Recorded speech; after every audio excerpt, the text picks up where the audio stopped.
ท่านผู้ชมที่เคารพต่อกับเหตุการณ์ที่มีคนติดข้างอยู่ภายในถ้ำของบ้านพันไซเมืองหลงแจ้งแขวงไซสมบูรณ์ทางคณะ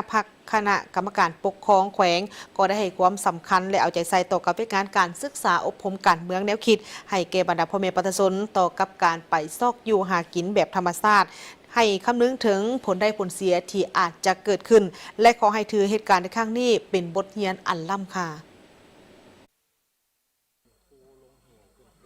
จากเหตุการณ์7 คนติดถ้ำอยู่บ้านพันไซเมืองดงแจ้งแขวงไซสมบูรณ์ตั้งแต่วันที่18 พฤษภาคม 2026 เป็นต้นมาคณะกรรมการปกครองแขวงได้รับการรายงานจากคณะกรรมการปกครองเมืองดงแจ้งในวันที่22 พฤษภาคม 2026 การนำของแขวงได้เชิญคณะการที่เกี่ยวข้องคณะรับผิดชอบภัยพิบัติขันแขวงมาประชุมเพื่อปรึกษาหารือพร้อมทางแต่งตั้งคณะรับผิดชอบขันแขวงลงสมทบกับการนำเมืองดงแจ้งตาแสงและบ้านที่เกี่ยวข้องทันทีเพื่อเก็บจำข้อมูลค้นคว้าวิธีการแก้ไขอย่างมีความรับผิดชอบสูงโดยสมทบกับบรรดาคณะการอ้อมข้างของแขวงเมืองได้ประกอบส่วนวัตถุอุปกรณ์เครื่องบริโภคต่างๆการนำขั้นสูงของแขวงได้ผัดเปลี่ยนกันลงติดตามซี่นำอยู่ภาคสนามอย่างต่อเนื่องตั้งแต่เมื่อเกิดเหตุจนฮอดปัจจุบันเป็นสั้นเมื่อสภาพคือเกิดขึ้นขึ้นนี่ครับพระเจ้าคือว่ามันเป็นบทเรียนทั้งผู้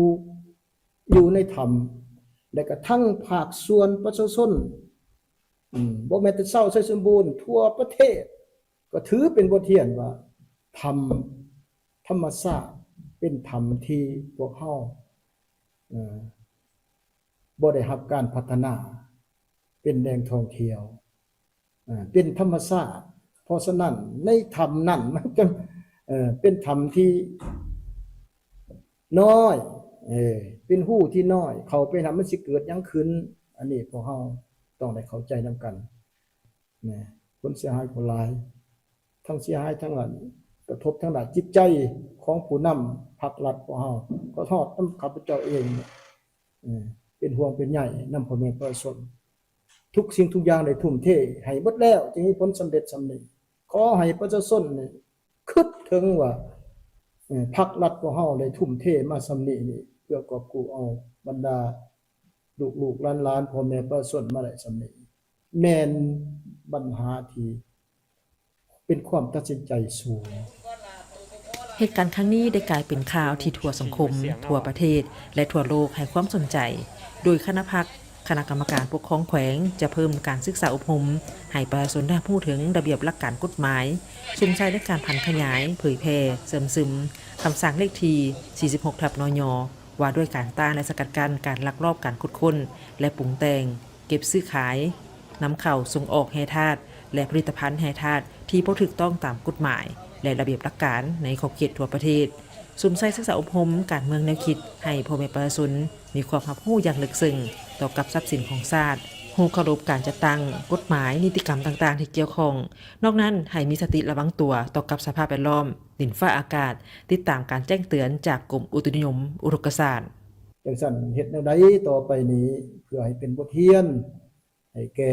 ประชาชนในท้องถิ่นโดยเฉพาะแข้งที่สมบูรณ์นี่แหละเป็นแข้งที่มีผู้พาเหี่ยวสันมีธรรมมีหู้หลายจังซั่นเฮ็ดแนวใดก็ต้องให้ประชาชนทั้งเบิดนี่มีสติเนาะให้พักฟังป้อมการจัดตั้งอำนาจการปกครองท้องถิ่นที่ได้ตักเตือนอบรมสั่งสอนให้แก่พ่อแม่ประชาชนบ่ให้ดื้อด้านและบ่ให้เห็นแก่ความอยากได้ความอยากมีความอยากกินอยากอยู่และไปเขาทำเขาฮู้จะเกิดปัญหาดังกล่าวก็เฮ็ดให้ประเทศชาติของเฮาหมดตัวพรรคตัวรัฐมีความยุ่งยากซับซ้อน30กอบกู้เอามาได้ใช้เวลามาฮอดปัจจุบัน12 วันแล้วลงทุนก็บ่แม่นน้อยปานใดผลเสียหลายสำหรับการปฏิบัตินโยบายต่อกับบรรดาหน่วยกู้ภัยต่างประเทศและลาวที่เข้ามาช่วยเหลือประชาชน7 คนติดถ้ำนั้นคณะกรรมการปกครองแขวงเมืองตาแสงและบ้านที่เกี่ยวข้องได้มีแผนปฏิบัติตามประเพณีลาวที่มีบาสีสู่ขวัญให้แก่บรรดาทีมกู้ภัยทั้งภายในและต่างประเทศอย่างสมเกียรติคนคว้าหนังสือย่องยอตามระเบียบหลักการอย่างสมเกียรติสำหรับทีมงานกู้ภัยต่างประเทศ ประสานสมทบกับคณะพักขั้นสูงมีหนังสือขอบใจระหว่างการนำขั้นสูงหาประเทศที่เกี่ยวข้องอย่างเป็นทางการอำนวยความสะดวกให้บรรดาทีมกู้ภัยทั้งภายในและต่างประเทศกลับคืนสู่ประเทศอย่างปลอดภัย